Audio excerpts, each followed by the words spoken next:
Hi folks, welcome back, thank you for watching. Please do hit subscribe if you haven't done so yet. As always, it really does make a big difference when you do that. So the first thing from me today is an apology. In the last mixing video, and to be honest, probably this one as well, the screen capture software I'm using to show you my Pro Tools edit screen is running at a really low frame rate and it looks really glitchy. There isn't anything I can do about that, unfortunately. My Mac is about 10 years old and I'm asking it to run a full Pro Tools session, Audacity to capture the Pro Tools audio, and also the screen capture software. So to be honest, it's having a bit of a strop with me. But hopefully in the next video, which will be the mastering one, it will look a lot better because I'll be using a lot less processing power. So today, as promised, I'm going to show you my 5, maybe 6 favourite plugins that I use on pretty much every mix I ever do. Of course it changes depending on what song you're mixing, but these ones are fairly constant in my arsenal. So the first one I want to show you is this SSL Compressor. Now this is the one that a lot of engineers say makes a mix sound like a song, and there is definitely something about it. I don't know exactly what it is, but I'm running this on my rear bus. So this is getting, as I said in the last video, the entire mix minus the drums, and then I'm blending it in underneath the uncompressed mix. So the drums aren't there to make it pump, but it's adding 4, 5, 6 dB of compression that's then getting blended underneath. So we still have the transients from the uncompressed mix. So let's choose a fun part of the song. Let's go with just the good old-fashioned intro. And I'm going to bypass the plugin so you can hear what effect it's having.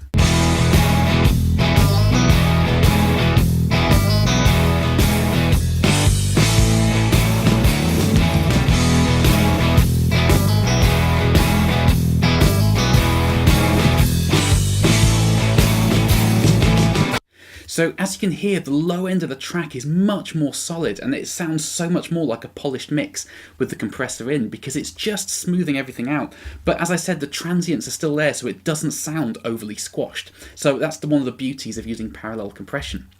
The second plugin I want to show you is a really cheap one. It's only about 30 quid. Now, I don't usually like putting plugins on my mix bus. I don't like the whole sort of top-down mixing approach. It just doesn't work for me at all. But I do like mixing through this one, and it's called Mongoose from Boz Digital. Now, this has a really nice stereo widener in it here. I'm not using that in this mix. I'm going to do that in mastering. But the main thing I use it for is up here. So you can set the crossover frequency here. So I've got it set to 500 Hz.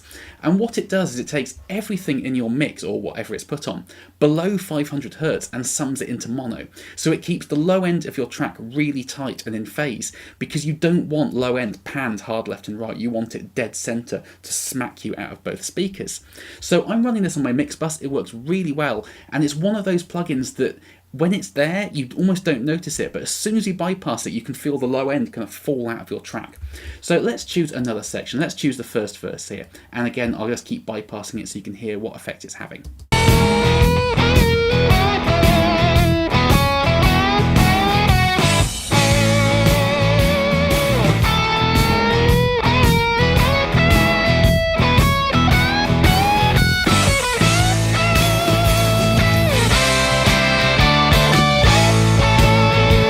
So as you can hear, the low end, the bass guitar especially, is so much more in phase with the drums and just rock solid down the centre with that plugin in. I really love it for that. It's great for mixing. As I said, it's only 30 quid, so definitely check it out and get it on demo if that's something that interests you. So the next plugin I want to look at is the Aphex Vintage Exciter. Now this is based on an old analog exciter unit made by Aphex, oddly enough, and there's been many revisions over the years, but this one's really, really nice. Now I use this for a kind of upper mid high end bitey EQ, and I run it with the mix all the way up here, so all you're getting out of the plugin is the effect. You're not getting the dry signal at all. So let's choose the clean lead guitar here because I know I used it on that. And then what I'm going to do is I'm going to take it and kind of exaggerate the send just so you can hear exactly what's going on. But I'll bypass it so you can hear the effect it has on this guitar.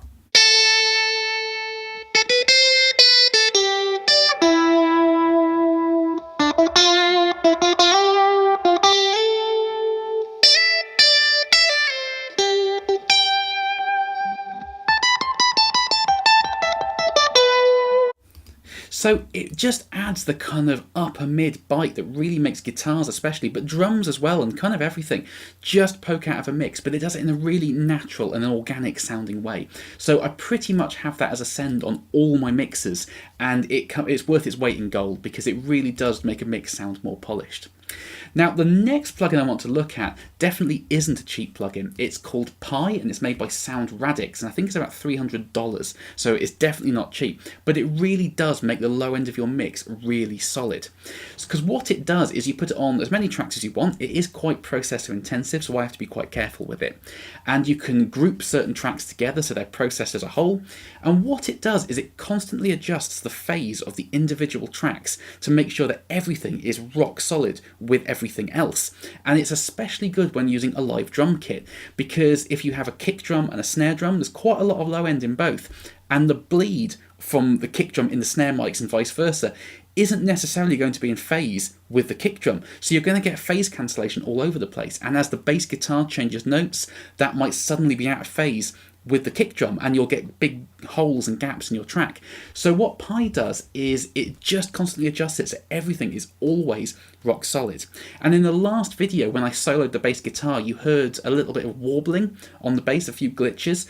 That is what Pi is doing to it, which when you listen in solo sounds a bit weird, but in the context of the track you don't hear those sort of little glitches, and all the positives massively outweigh those few negatives. This switch here on the plugin is kind of like a global control, so just by flicking that I can turn off all instances of Pi in the entire session. So let's choose the rock riff section, and I will turn Pi on and off. Pay close attention to the kick drum and the bass guitar.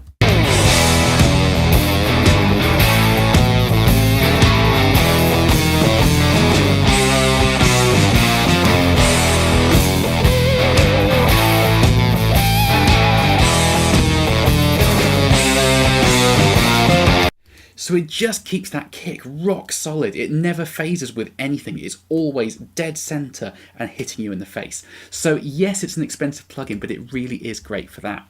Now, the last main plugin I want to look at on this session is one of the Abbey Road plugins made by Waves. And let's find the clean guitar track again here. My Pro Tools is running very, very slowly. Here we go. So it's this plugin here, the Red 17. Now, the thing I really like about this plugin is the high and low band of the EQs always seems to be right in the sweet spot of whatever I put this plugin on. But the thing I really like is this drive control here, because it just adds a sort of harmonic saturation to everything in such a lovely way. So if I find the clean picking section again and solo that guitar, you can hear what effect this plugin has.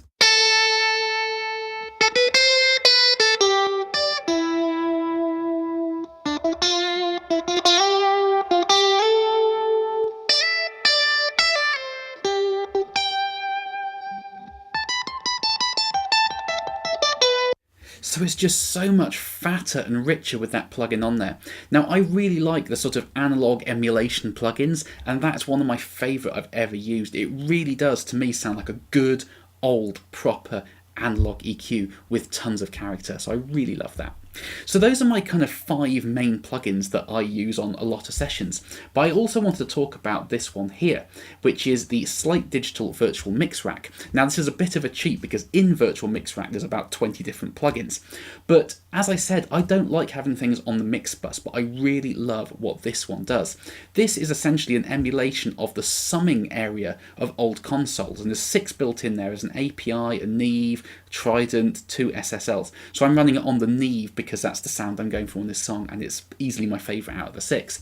So again, let's choose a different section of a song. Let's choose the final sort of outro verse thing, and you can hear just how much more punch and fatness the mix has with this plugin on it.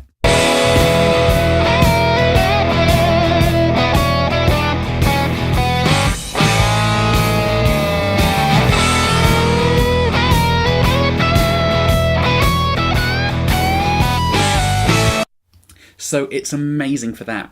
But the whole Virtual Mix Rack collection, is fantastic. You can get it on subscription for about $15 a month. It's got an amazing SSL and Neve EQ in there, an 1176 compressor, transient designer. You also get reverbs and delays and so many things, all for $15 a month. So I really do recommend checking that out if you like the kind of old emulations of analog gear. So thank you for watching, guys. As I said, in the next video we're going to be mastering the song and polishing it all off, so we're nearly at the end now. Thank you for sticking with me on this whole journey. It's been great having your input on all this. So yes, please do carry on writing in with your questions with the hashtag AskPerky. I've started making these videos now and they're a lot of fun to do, so please keep hitting me up with your questions, and please do carry on subscribing to this channel as well, because it really does help when you do that. So thank you guys, and I will see you in the next video for some mastering. Bye bye.